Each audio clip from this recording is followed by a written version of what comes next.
नमस्कार नमस्कार जी। आज बाबा की ये 104वीं जयंती और इसलिए कहा जाता है कि बाबा महान त्यागी होऊन गेले, बाबा महान त्यागी होऊन गेले, चरित्र त्यांचे पहा जरा। बाबा का चरित्र देखो, बचपन का जीवन। तो जितने भी छोटे बच्चे हैं वो उनसे प्रेरणा ले सकते हैं कि बाबा का बचपन कैसे बाबा ने बिताया है। ठीक है। उसके बाद बाबा जब युवा रूप में थे तो बाबा ने उस युवा रूप में क्या किया, हमारे बच्चे उनका बाबा का वो युवा रूप, वो यौवन देख सकते हैं। हमारे जितने भी लड़के लड़कियां हैं, बाबा ने अपना यौवन कैसे बिताया है।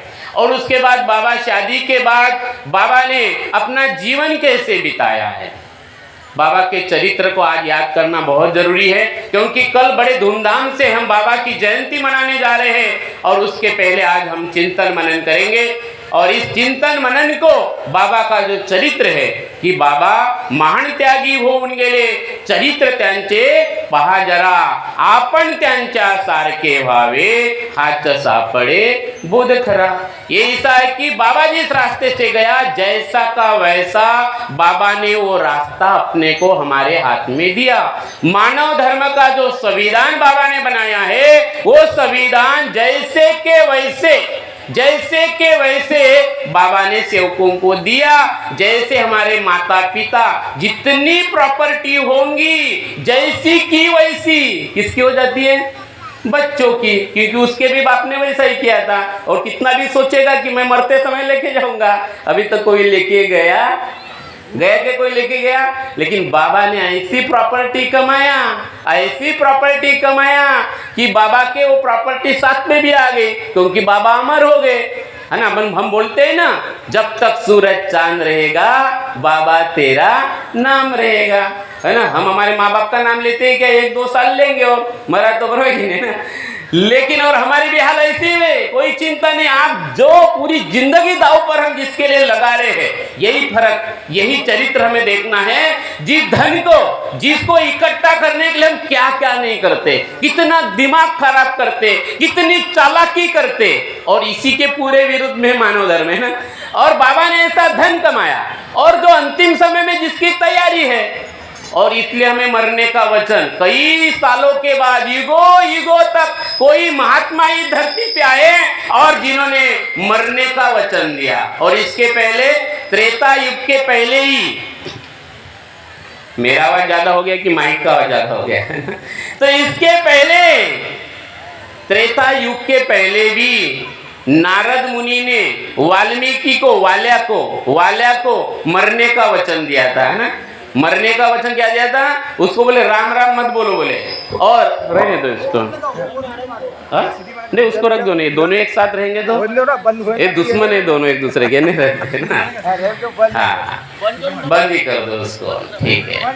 तो ये जो वाल्या का वाल्मीकि हुआ, तो वाल्या भी राम दशरथ पुत्र की बात नहीं है। आज इधर ही गड़बड़ हम करते हैं। बाबा हनुमान जी, हमारे कड़ो भाव ने सारे सवाल पूछे आपको, बराबर ना। तो ये ज्ञान मार्ग भी है, ध्यान मार्ग भी है, एक लक्ष्य एक चित्त भगवान ही हमारा ध्यान है, तत्व शब्द नियम ये हमारा भक्ति मार्ग है। और भाव जितने भी सवाल करके जवाब भी देते हैं ना, ये ज्ञान मार्ग है। ठीक है, ज्ञान मार्ग सबसे बड़ा कठिन है, क्योंकि दिमाग में सवाल चाहिए, और यहाँ पे बेचारे सारे अड़ानी उड़ानी लोग, बराबर नाली पड़नारे लोग, बाबा ने इधर मस्तेरी में डाला, बेवड़े को बेवड़ा मुक्त बना दिया, बराबर। शराबी शराब मुक्त हुआ, उसको क्या ज्ञान मालूम था, तंद्री में तो था वो, हाँ, काबर लिगाए ना खाटे का देतो जीवन मरने का वचन मैंने दान सुटली पाहिजे मैंने वचन दिया, है ना। ध्यान लगा दिया बाबा ने, उसका ध्यान एक लक्ष्य एक चित्त भगवान और सत्य मर्यादा प्रेम, ये हमारी भक्ति है। और इस मार्ग में जो नई पीढ़ी है, इनको तीनों माध्यम से इस मार्ग को समझाना पड़ेगा। तो वाल्या का वाल्मीकि, ये जो वाल्या था, इसको भी नारद मुनि ने मरा का वचन दिया, मरा मरा मरा मरा म्हणे।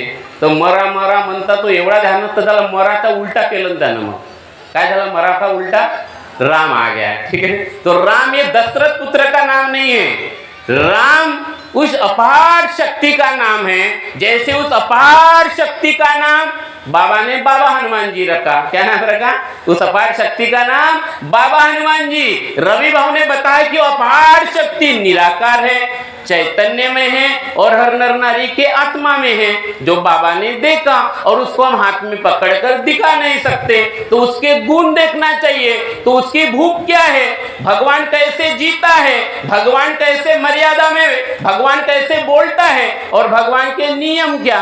तो बाबा ने उस शक्ति का नाम बताया, उसके तत्व बताया, उसके शब्द बताया और उसके नियम भी बताया।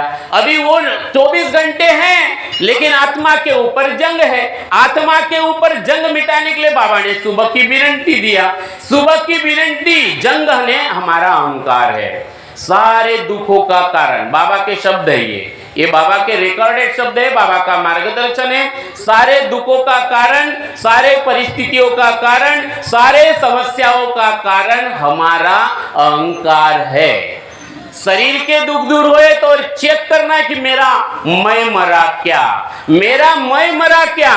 और मैं नहीं मरता जल्दी, शरीर मर जाता है, शरीर मर जाता है, शरीर मर जाता है, लेकिन मैं नहीं मरता, क्योंकि मैं भोगी है। मैं ये नीचे की ओर दौड़ता है और ये मैं संसार में घुसना चाहता है, सबको मेरा मेरा कह के बोझा बढ़ाता है। लेकिन सुबह की विनंती बोझे को हल्का करती है। पहले दिन जो वचन दिया, बोझा पूरा हल्का हुआ, बोझा पूरा हल्का हुआ।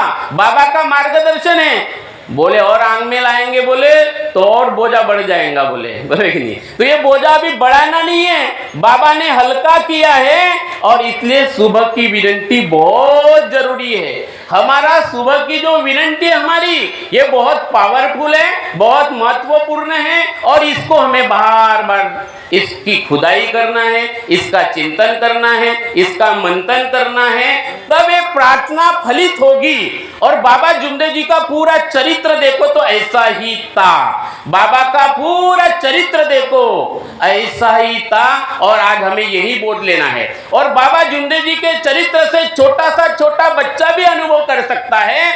जैसे हमने 1994 में बाबा का एक दौरा देखा भंडारा में, और गणेश हाई स्कूल से लेकर बाबा का दौरा गांधी स्कूल तक पहुंचा था। बाबा रथ में बैठे थे और मैं उस समय 8वीं कक्षा की परीक्षा देके मैं भंडारा में उस दौरे में गया था। और मैंने बाबा का जो दौरा देखा, मैं बहुत ज्यादा प्रभावित हुआ। उस दौरे से मैं इतना प्रभावित हुआ।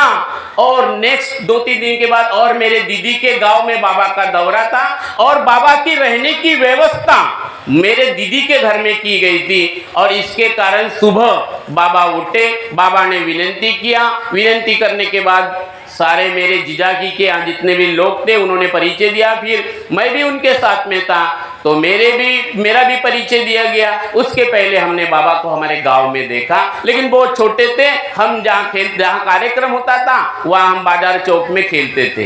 लेकिन जो समझ आई, बाबा का चरित्र देखो कि उनके दर्शन मात्र से प्रभाव पड़ता था। ये मेरा प्रैक्टिकल अनुभव रहा है। और उस समय से जो मेरा जीवन बदला, जो मेरी सोच बदली, मेरी जो सोच बदली, और वो रास्ता उम्र की 44 साल तक मुझे ऐसा लग रहा है बाबा ने जिस परमात्मा एक की बात कही है वो इतना गहरा कि 25 अगस्त 1948 को बाबा जुमदेव जी कह रहे हैं कि मैं कहाँ गया हूँ और मैं कहाँ गया हूँ। इतना गहरा रास्ता है। तो हमारे और आपके दुख दूर होना, ये इस मानव धर्म का उद्देश्य नहीं, वो निमित्त मात्र है।